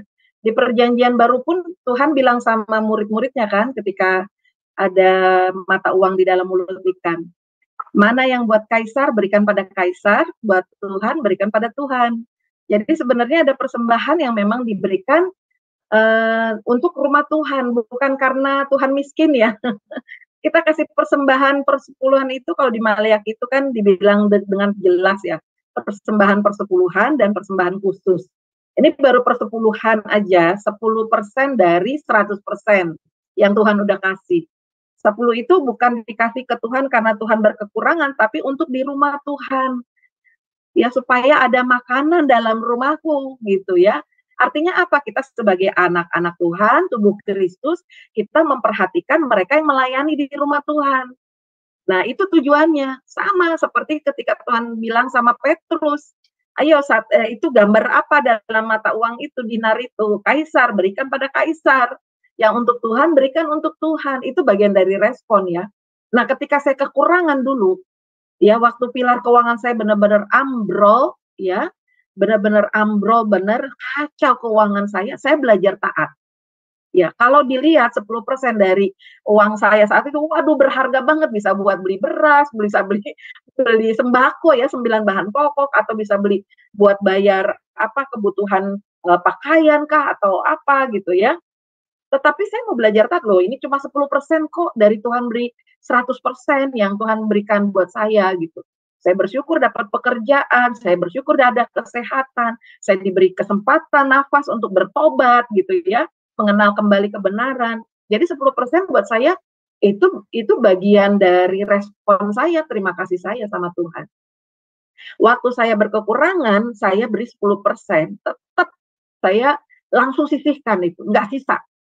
Jadi bukan untuk bayar sana, bayar sini, beli sana, beli sini, bayar listrik lah, bayar telepon lah, bukan. Jadi sebelum bayar apapun, saya ketika uang sudah masuk rekening saya mengucap syukur, lalu saya langsung transfer 10%, karena sekarang kan modelnya transfer betul. Ya, transfer 10% ke rekening gereja. Saya langsung transfer, lalu yang 20% transfer lagi ke nomor rekening yang lain untuk dana darurat. Baru deh yang lain-lainnya saya mulai pilah-pilah untuk biaya hidup sama untuk nabung peluru dana kalau ada keringanan yang diberikan. Malah waktu saya dibukakan jalan karena saya pengen income tambahan ya. Jadi saya buka private les gitu ya, bimbingan belajar sore hari.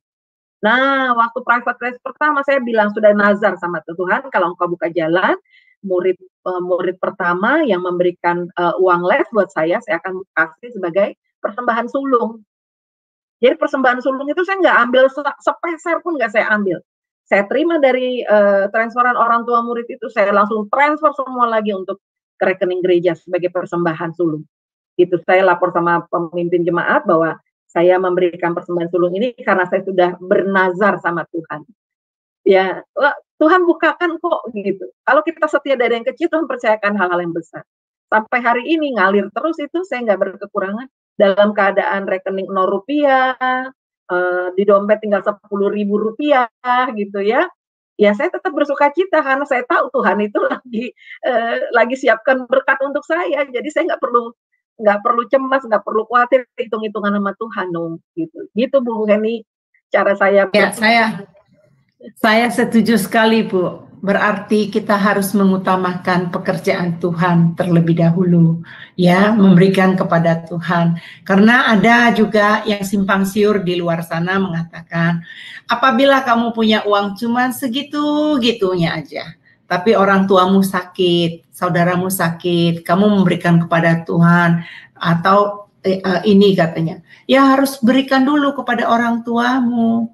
Tunduk. Nah, saya pikir ini sudah melabrak ya hierarki bagaimana kita memprioritaskan dulu kepada Tuhan. Nah, itu saya setuju dengan Ibu katakan tadi. Begitu dapat langsung dipilah, langsung dibagikan 10%-nya. Nanti yang sisa-sisanya itu baru kita punya hikmat untuk membaginya ya Bu ya. Saya sangat senang. Ayo Bapak Ibu yang terkasih, apabila ada ibu-ibu yang bapak-bapak yang ingin bertanya, silakan ya untuk bertanya. Kemudian ini Bu, Nah, ini masalahnya Bu di dalam kehidupan yang saya lihat, yang pengamatan saya. Ibu pernah mendengarkan peribahasa yang berkata besar pasak daripada tiang? Nah itu banyak sekali kejadiannya itu Bu.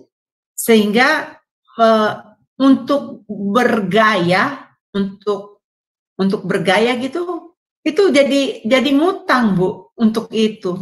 Ada yang saya kenal orang Bu, karena dia ingin supaya ketampilan oke, dia membeli tas yang bermerek, itu kan harganya lebih mahal kan Bu. Jadi dia ngutang untuk ngambil untuk itu. Nah, menurut saya itu Bu, itu nggak bagus dilakukan, karena cara kita itu berarti pamer ya Bu ya, bukan kebutuhan. Nah tadi Ibu mengajarkan apa ini yang mau kita terapkan, kebutuhan atau keinginan. Apa ya tadi? Gitu. Iya, keinginan. Nah itu tadi pelajarannya sangat bagus sekali itu Bu, mengenai kebutuhan dan keinginan. Nah pengalaman Ibu bagaimana cara mengatasi orang-orang yang penuh dengan keinginan Bu? Ya, sebenarnya kalau saya flashback dari diri saya ya, kenapa saya berhutang? Karena saya kayak Santa Claus kesiangan. Ya, jadi bagi-bagi, pokoknya pakailah itu kartu kredit untuk kalau ada pejabat dinas datang gitu ya, jadi yayasan belum kasih dananya, saya udah traktir macam-macam. Itu sebenarnya akar masalahnya di mana? Di penampilan dan apa kata orang. Saya berharap supaya pejabat dinas itu memuji saya, memuji sekolah kami, lalu mereka bisa memberi keleluasan untuk kita bereksplorasi. Kalau mau ada apa ya, peluang-peluang untuk bisa ada meningkatkan prestasi sekolah lewat lomba-lomba, kita dapatkan untuk dapat informasi. Jadi semacam suap halus gitu. Nah, itu kan penampilan dan apa kata orang ya. Orang yang hidup dengan mengutamakan keinginan daripada kebutuhan itu biasanya akar masalahnya karena rasa berharga yang salah. Rasa berharganya tumbuh dari penampilan atau apa kata orang, sehingga dibablas abis tuh semuanya, disikat abis meskipun hutang apa lebih besar gitu ya. Wah, tadi saya bikin renungan pagi nih, Club. Saya dapat berkat dari ayat nih. Saya coba sharing ya Bu Heni ya. Ya, silakan Ibu. Yang saya dapat ini Amsal 12 ayat 9. Lebih baik menjadi orang kecil tetapi bekerja untuk diri sendiri daripada berlagak orang besar tetapi kekurangan makan. Wow. Jadi iya, ini ayat yang pas banget nih. Saya lagi bikin renungan, cuma belum sempat sharing di grup Club karena udah keburu ke Adonai. Tapi ini bagus banget, ini pas banget ya, bahwa kalau kita hidup dari penampilan, berlagak besar, berlagak tidak berkutu, termasuk itu di media sosial, seolah-olah keluarga harmonis, padahal di rumah piring terbang, kacau, omongan saling menyakitkan gitu. Di media sosial kelihatannya nice, nah, itu seperti orang yang berlagak besar padahal kekurangan makan. Sama yang penampilan, itu dia melakukan hukum fisika. Hukum fisika itu tekanan terjadi ketika ada lebih besar lebih besar gaya daripada penampang luas. Tekanan hidup kita akan jadi besar ketika kita lebih banyak bergaya, sedangkan income kita kecil. Itu ya besar pasak daripada tiang tadi. Iya betul. Akhirnya jadi tekanan hidup. Pertama dia hidup bertopeng, dia kelihatannya oke, padahal berdasarkan hutang, bukan income. Itu nggak boleh ya. Terus kemudian yang kedua, dia membohongi dirinya sendiri. Ya seperti itulah kira-kira Bu Heni. Besar pasak daripada tiang itu pencitraan ya. Jadi hidup pencitraan, kemudian apa ya, tidak mengelola uang dengan benar, tidak menjadi hamba yang dipercaya. Itu sulit dapat dipercayakan Tuhan pada harta yang lebih besar lagi. Seperti itu Bu Heni. Wow, luar biasa Bu. Bu, ini mungkin audiens mau tahu Bu, apa itu CV Club itu? Nah, mungkin Ibu bisa menjelaskan benefit dari ikut V Club. Saya sebenarnya belum pernah ikut, tapi saya tahu itu ada benefit yang luar biasa. Ibu bisa menjelaskan supaya audiens bisa mengetahuinya? Oke, kalau V Club itu grup WA ya, grup WhatsApp yang terdiri dari satu leader dengan 5 atau 6 orang anggota.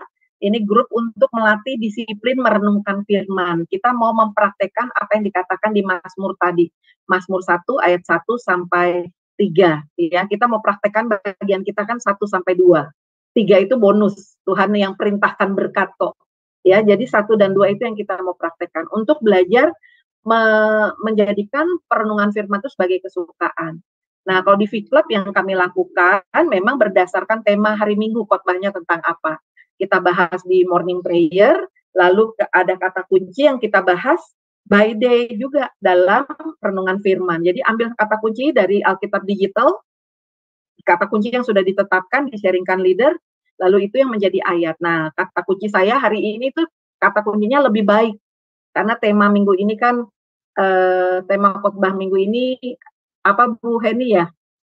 Saya sampai lupa. Saya sebentar Bu, saya Siap berubah ya? Iya, siap berubah.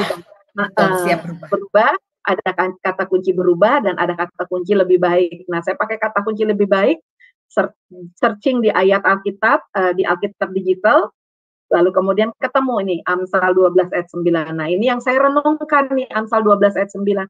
Apa sih yang dimaksud dengan orang berlagak orang besar tapi kekurangan makan? Oh, ternyata ini mirip seperti pencitraan gitu. Nah, itu bagian dari merenungkan. Kita merenungkan firman Tuhan, dan itu menjadi kesukaan. Oh, ternyata menemukan. Oh, ternyata ini kebenarannya. Dan ketika kita sharingkan dalam grup WA, itu bisa ayat sama, tapi pengupasannya beda.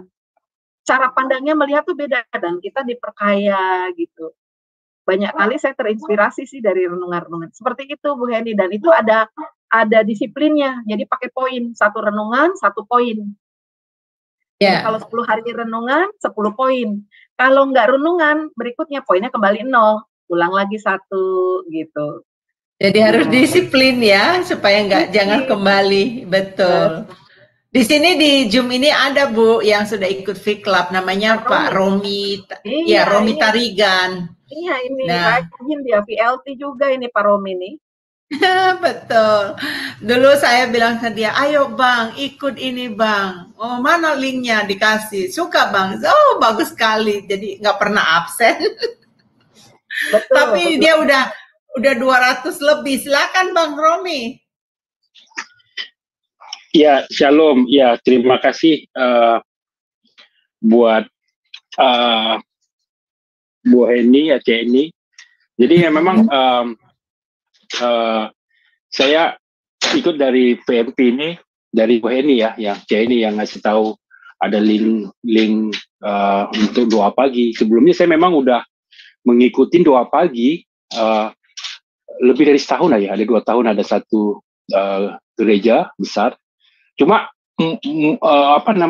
satu arah aja gitu loh. Jadi kita nggak dibuat, kita cuma ngikutin penyembahan aja gitu loh. Nggak dibuat kita untuk merenungkan, untuk lebih fokus apa seminggu itu firman Tuhan itu nggak dibahas. Kalau VMP ini kan kita istilahnya selain dibahas, kita dicambuk untuk melakukan gitu loh. Saya sangat kalau misalnya udah Pastor Sandy sama Ibu Christine yang khotbah itu hari itu, saya langsung belum disuruh saya udah siap tegak, karena khotbah mereka ini, khotbah Ibu Christina dan Pastor Sandy itu dari ungkapan dari pengalaman, jadi penuh ada kuasanya gitu, ada sesuatu yang baru, pasti ada sesuatu yang baru, nggak boleh miss gitu loh. Itu kalau miss itu saya rasanya ada yang pagi itu ada yang gimana gitu, ada yang kurang gitu. Untuk sorry kalau di sini sorry ya, ada yang nggak pas gitu loh. Saya usahakan gimana pun caranya, saya berusaha untuk ikut itu, untuk morning prayer itu. Kalau di sini sorry, biarpun saya kerja atau segala macam, saya usahakan untuk mendengarkan, karena sesuatu yang baru itu ada, pencerahan itu ada. Jadi kita lebih fokus ke Tuhan gitu. Karena kita setiap saat itu udah pagi-pagi saya berdoa, sore saya dapat firman Tuhan lagi. Jadi pagi, karena firman Tuhan kan, renungkanlah firman Tuhan itu siang dan malam. Jadi kita lebih fokus gitu loh. Kita memikirkan ke situ, lebih fokus gitu loh. Jadi saya berterima kasih sebenarnya pada Ceni yang udah memperkenalkan, dan mentor-mentor yang luar biasa, Bu Pastor Sandy, Pastor Doni, Pastor Dolphin, Ibu Christina dan Ibu Mia yang memberikan renungan setiap pagi gitu loh. Ya, terima kasih Jenny. Mantap, Pak Romi. Ya baik, makasih Bang Romi. Ya luar biasa. Dulu saya katakan ke Bang Romi, Bang coba deh 1 kali 2 kali. Kalau abang nggak suka nggak usah ikut lagi, nggak apa-apa. Saya bilang gitu. Coba paling nggak coba. Kalau sudah coba jadi tahu. Ternyata sekali coba kayak saya Bu, waktu pertama sekali saya dapat itu dari mentor Ibu Sri gitu ya, dapat ini ada link. Saya kurios gitu, penasaran. Coba saya gabung. Begitu saya gabung, dari awal sampai akhir, ini yang gua cari dari dulu, baru ketemu, ini dia, saya bilang gitu. Saya bilang, wah ini benar-benar bagus. Makanya saya ngundang banyak teman ya, kayak Ibu Murni Brandes dari Jerman kan selalu hadir, nggak pernah absen. Ya Ibu Yanti juga nggak pernah absen gitu. Saya menghimbau teman-teman semuanya, ayo coba. Nah Bu, ini kalau mereka mau, kan linknya suka ganti-ganti. Kayak kemarin link yang jam 4 ada masalah. Nah, bagaimana Bu bagi mereka kalau mereka ini mau, mungkin ada nomor telepon yang bisa di-share Bu untuk menghubungi siapa? Ya, mungkin nanti file presentasi saya malam ini saya akan kasih ke Bu Heni. Di sana ada satu slide tentang morning prayer. Sebenarnya nggak usah kontak pun, ada link Zoom-nya, ada ID-nya, user ID sama password-nya, itu bisa dipakai. Tinggal pilih yang sesi 1 atau sesi 2 gitu. Nanti saya bagikan lewat Bu Heni. Jadi teman-teman mau join Zoom, tinggal klik Zoom-nya di HP atau di laptop ya, di iPad-nya, lalu kemudian tinggal ketik angka untuk kode user ID, namanya juga biar lebih jelas lagi gitu ya, lalu kemudian tinggal passwordnya kita kasih tahu juga, bisa join. Itu memang otomatis kameranya tertutup supaya kita fokus antara kita dengan Tuhan, berdua-duaan dengan Tuhan sih. Itu memang kita kunci kameranya. Ya, Bu, itu apa namanya, saya juga mau kasih tahu kemarin beberapa hari yang lalu Pastor Doni mengatakan apabila Bapak Ibu kepingin sekali mengetahui lebih banyak tentang VMP, bisa mengikuti Instagram Victory Church Indonesia ya, Victory Church Indonesia ya. Nama YouTube-nya juga sama saudara-saudara, Victory Church Indonesia ya. Jadi supaya Bapak Ibu bisa bergabung. Kalau saya pribadi ya Bu ya, saya kalau mendapatkan sesuatu yang baik gitu, saya kepingin berbagi, saya nggak mau terima sendiri gitu. Saya mau orang lain juga menerimanya gitu loh. Benar, di Zoom Sema Adonai ada renungan pagi jam 5.30 ya. Bapak Ibu juga boleh ikut bersama kami ya. Makanya saya undang untuk sana datang jam 4 pagi. Nah, kayak Ibu Juleha ini kan ikut jam 4 pagi sekarang ya. Dan dia setelah keluar dari sana dia masuk ke sini jam 5.30 karena kami di sini juga ada renungan pagi gitu. Nah, Ibu luar biasa sekali. Saya senang sekali kalau lihat dulu waktu pertama-tama ikut ya Bu ya, kan berapa minggu sekali akan disiarkan mengenai nama-nama yang no bolong. Nah ini Ibu coba jelaskan dulu nih, VMP apa tuh no bolong Bu, biar audiens bisa tahu. Silakan Bu. Ya, kalau yang nama-nama yang no bolong itu artinya konsisten hadir di Victory Morning Prayer. Biasanya admin akan hitung countdown-nya itu dari 1 minggu. Setiap 1 minggu nggak bolong, setiap 1 minggu nggak bolong. Gitu. Jadi tetap hadir di entah di sesi 1, entah di sesi 2 tetap hadir, namanya terekam kan dalam sistem Zoom. Dan itu kita apresiasi lewat pengumuman di morning prayer. Nah, ini nama-nama dan memang makin hari awalnya cuma 50, 90, 100, sekarang sudah 200, malah 300-an gitu ya. Jadi udah banyak sekali orang-orang yang konsisten hadir gitu, dan setiap orang yang konsisten hadir biasanya begitu akan terus bertumbuh dari perkataannya, sharingnya itu, dan biasanya memang kami percayakan untuk entah jadi fasilitator di VLT atau jadi mentor di VMC, Victory Morning mentor dan kelas pemuritan kami kan ada 3 macam ya, ada VLT sendiri, VLT Foundation pertama,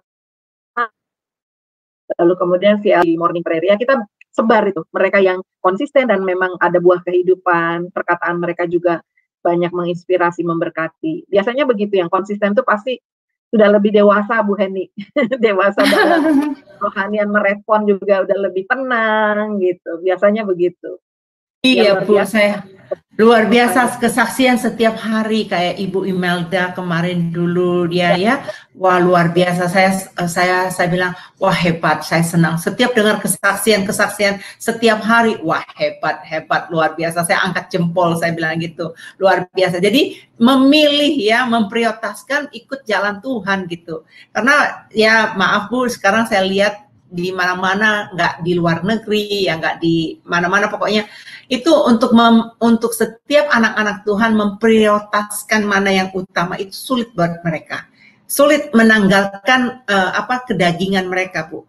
Ya mungkin di Indonesia juga ya mereka, saya dengar tadinya saya nggak bisa bangun pagi katanya kesaksian itu, tapi sekarang tuh saya bisa bangun pagi, saya bisa, wah luar biasa. Memang berat Bu, kalau nggak biasa bangun pagi itu, suruh bangun pagi itu berat sekali ya Bu ya. Saya senang banget ya. Terus Bu, dan ada satu lagi Bu Heni, sorry, ada satu lagi yang saya jadi teringat ketika Bu Heni cerita tentang mau bangun pagi. Ada satu anggota di breakout room kami yang waktu awal-awal saya pimpin juga ya di 38. Mungkin Bu Heni juga udah dengar, Pak Romi udah dengar teman-teman ya. Ibu Magdalena, dia 10 tahun pada obat-obatan untuk menghilangkan depresi, mengurangi, bukan menghilangkan, mengurangi depresi, menyeimbangkan dopamin ya di hormon otaknya, lalu kemudian membuat dia bisa lebih tidur lebih nyenyak. Dia bergantung 10 tahun. Nah, ketika ikut PMP, memang diajaknya dari setahun sebelumnya, dia nolak. Tapi ketika sekali dia ikut dan dia betul-betul ketika di renungan salib, ketika dia dengar perkataan Pastor Doni yang bilang, engkau berharga seharga darah Kristus. Wah, dia langsung seperti terbuka cakrawala berpikirnya. Nah, itu dia tadinya kan ngantuk gitu. Tapi ketika dengar itu, wah, saya ini seperti itu ya rupanya ya. Dia baru nyadar, padahal dia udah Kristen lama. Dan dia memang hidup dalam kekhawatiran karena kakaknya kan memang sakit gila ya. Meninggal karena memang kondisi dalam kondisi gila. Jadi dia udah merasa yakin bahwa dia tuh orang gila gitu. Keyakinan yang salah itu membuat dia depresi gitu. Sementara suaminya baik-baik aja, dia punya anak. Tapi anaknya juga jadi terpengaruh ya, jadi sulit bergaul dan sebagainya. Tapi sejak dia di VMP, waduh luar biasa. Dia jadi provokator kebaikan Bu Heni, bangunin temennya gitu ya, nyemangatin temennya. Pokoknya bahasanya, tutur katanya udah lebih dewasa banget. Dia ajak kakaknya, malah dia bisa menguatkan kakaknya. Wah, pokoknya luar biasa lah. Kalau orang bertemu Tuhan, ngalami Tuhan, itu dampaknya pasti kemana-mana, Bu Heni. Bu Heni lah suka cita, pengen ngajak orang, biar ngerasain juga kan pengalaman bersama Tuhan. Benar. Ya, yuk teman-teman, masuk ke VMP, pasti Anda mengalami sukacita yang luar biasa, kemenangan demi kemenangan. Dan kita belajar tentang karakter, karena apa ya, apa sih goal kita di dalam dunia ini?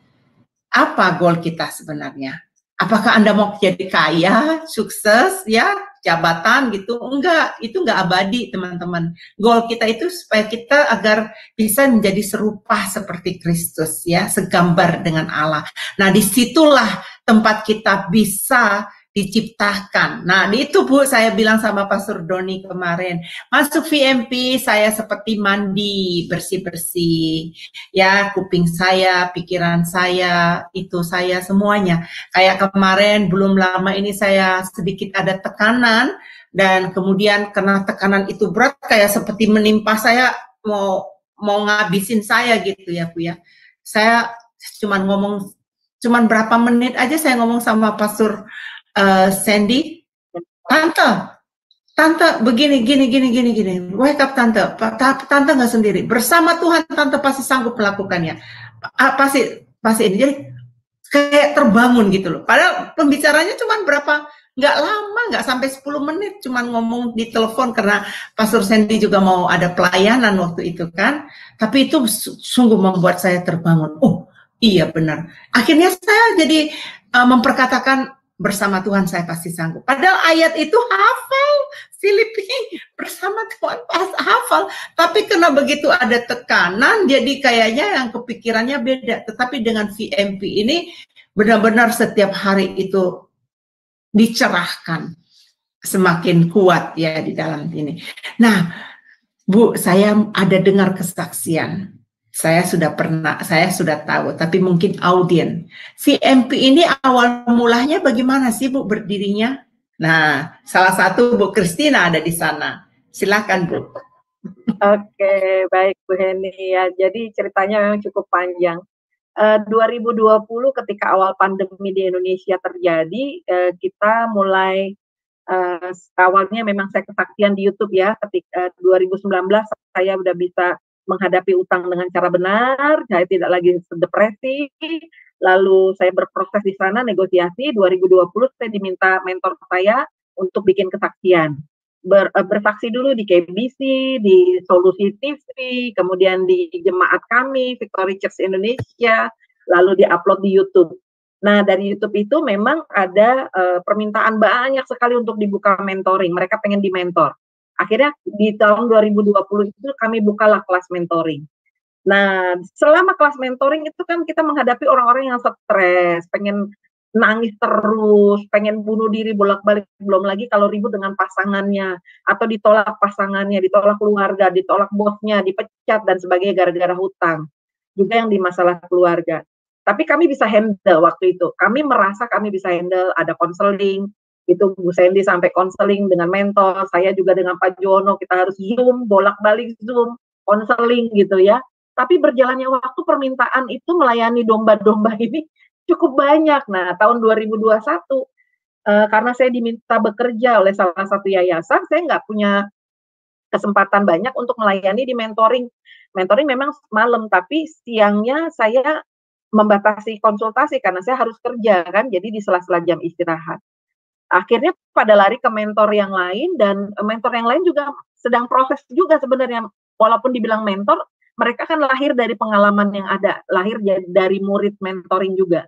Jadi sementara mereka lagi berproses keringanan, terus mentinya juga stres, akhirnya lama-lama kebawa itu bebannya.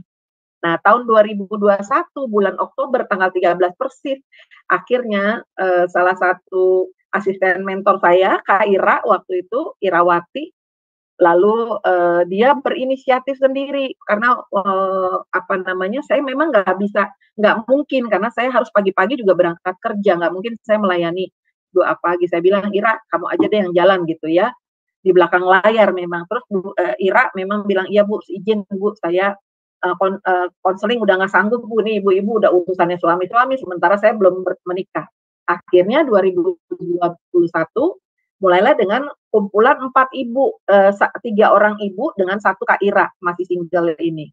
Ya cuma doa, dengerin lagu dari YouTube sama-sama, buka Zoom, kemudian ada renungan singkat, terus ada sharing-sharing, selesai gitu. Terus lama-lama karena dilakukan tiap pagi, ibu-ibu ini merasa enak juga ya gitu. Akhirnya mereka ajak lagi sampai tahun 2000 itu udah lumayan banyak itu. Itu pernak-pernik lucunya juga banyak ya. Ada yang ketiduran, ada yang dipanggil-panggil nggak nyaut gitu ya. Nah, 2022 awal Bu Sandy sekeluarga dengan tim pastor yang ada di gereja kena COVID semua. Nah, mereka biasa doa pagi bersama-sama onsite ya dalam satu ruangan. Tapi karena COVID kan nggak boleh. Nah, akhirnya lewat Zoom. Lewat Zoom di jam 5 pagi, karena biasa mereka doa jam 5 pagi ya di pastori. Karena lewat Zoom jam 5, kenapa nggak ngundang orang lain yang mau join juga jam 5? Akhirnya kita buka, siapa yang mau join doa pagi bersama pastori gitu. Jam 5 akhirnya udah kumpul semua. Lama-lama kita sebar itu, karena banyak orang yang stres, udah ajak aja doa pagi lah. Daripada konseling lama-lama, terus balik lagi, nangis lagi, lupa lagi gitu kan. Udah ketemu Tuhan aja deh, jangan ketemu mentor lagi gitu. Kita mentor alat aja untuk ngingetin, tapi mereka harus ketemu Tuhan. Akhirnya lewat Zoom itu, jam 4 ada, jam 5 ada, Bu.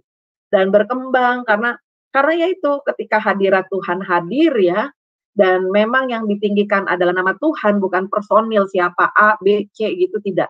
nama Tuhan yang memang kita harus tinggikan, fokus kita pada Tuhan, ya udah Tuhan bekerja karena memang Dia berdiri di atas puji-pujian umatnya.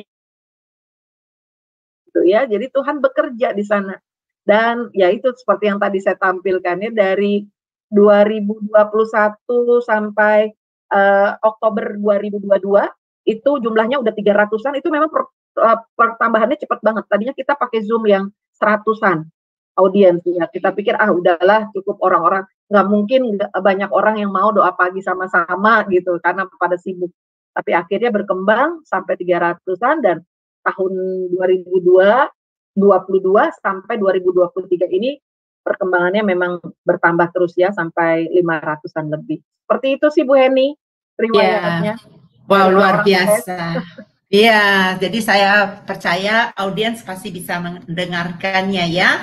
Jadi tahu bagaimana riwayatnya. Nah, sebelum untuk kita selesai karena waktu sudah malam, saya mau menunjukkan sekali lagi, barang siapa ibu-ibu dan bapak-bapak ingin sekali mengetahui linknya, saya share sekarang ya. Ya, ini Bapak Ibu yang terkasih di dalam Tuhan, ini link Victory Morning Prayer-nya. Di sana ada ininya ya, Bapak Ibu bisa screenshot supaya bisa mengetahuinya. Dan apabila nanti seandainya kalau linknya nggak bisa masuk, Bapak Ibu bisa menghubungi, ada nomor teleponnya di sini Bapak Ibu nih.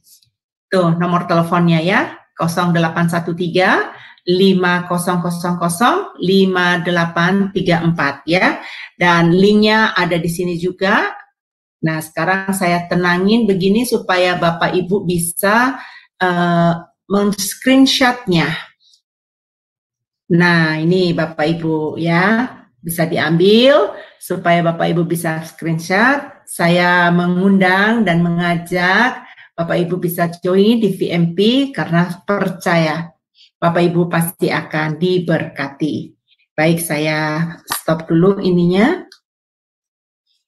Ya, Ibu sebenarnya kepingin sekali ngobrol lebih banyak sama Ibu ya, tapi berhubung waktu ya juga sudah terlalu malam, Ibu perlu istirahat. Kami dari Sema Adonai mengucapkan terima kasih banyak Bu. Jangan kapok-kapok, mungkin ke depan Ibu masih bisa mau men-sharekan sesuatu berkat buat audiens ya, buat kami di Zoom Sema Adonai. Kami sangat merindukan kehadiran Ibu kembali bersama-sama kami. Nah, sebelum itu Bapak Ibu kita selesai, kita akan minta Ibu Christina untuk berdoa tutup buat kita. Silakan Ibu. Kalau ada kata-kata nasihat terakhir juga silakan ya Bu. Ya. Ya, yang jelas semangat kita di dalam Tuhan harus kita bangun terus-menerus ya. Kalau kita menemukan Tuhan dalam hidup kita, mengalami Tuhan, itu kekuatan berkatnya itu luar biasa. Jadi memang harus kita mengalami Tuhan terlebih dahulu. Ya, baik, itu aja dari saya. Mari kita sama-sama berdoa ya. Bapa Surgawi, kami bersyukur kepadamu Tuhan untuk pertemuan kami lewat Zoom pada hari ini Tuhan.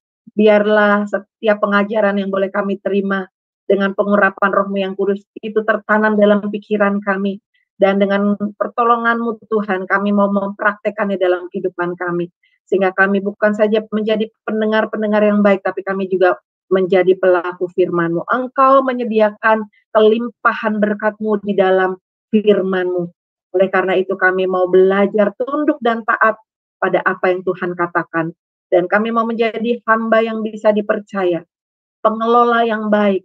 Kami mau belajar untuk melakukan bagian kami, mengelola berkat yang Tuhan sudah berikan bagi kami, dan belajar memberi sesuai dengan apa yang Tuhan sendiri ingin kami lakukan. Karena ada terlebih berkat memberi daripada menerima. Terima kasih Bapa, berkati mata pencarian kami, berkati keluarga kami, setiap kami yang ada, berkati para tim Adonai yang telah menyiapkan pertemuan ini, khususnya Ibu Heni, biarlah Tuhan sendiri akan terus melimpahkan berkat marifat yang dari Tuhan, kuasa Roh yang kudus selalu mengurapi setiap pelayanan yang dilakukan oleh seluruh tim yang ada. Terima kasih Bapak. Inilah kami dengan segala keberadaan kami akan melanjutkan aktivitas kami. Kiranya kasih karunia-Mu Tuhan turun atas kami. Mari saudara sekalian, arahkan hati kita untuk menerima berkat Tuhan. Tuhan memberkati engkau dan melindungi engkau. Tuhan menyinari engkau dengan wajah-Nya dan memberi engkau kasih karunia. Tuhan menghadapkan wajah-Nya kepadamu dan memberi engkau damai sejahtera.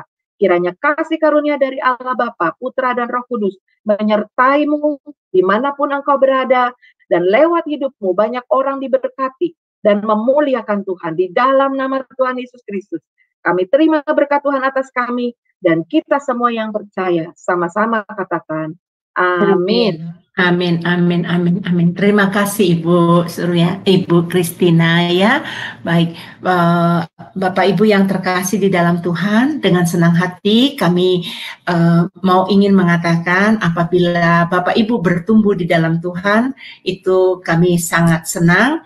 Oleh sebab itu kami ingin sekali lagi Bapak Ibu, mari kita terus bertumbuh di dalam Tuhan agar nama Tuhan dipermuliakan. Shalom, sampai ketemu di acara berikutnya. Tuhan Yesus memberkati. Sampai jumpa Bu Heni, Bapak Ibu semua, Ya. Pak Romi. Terima kasih Bu. Saya ending dulu ya Bu ya.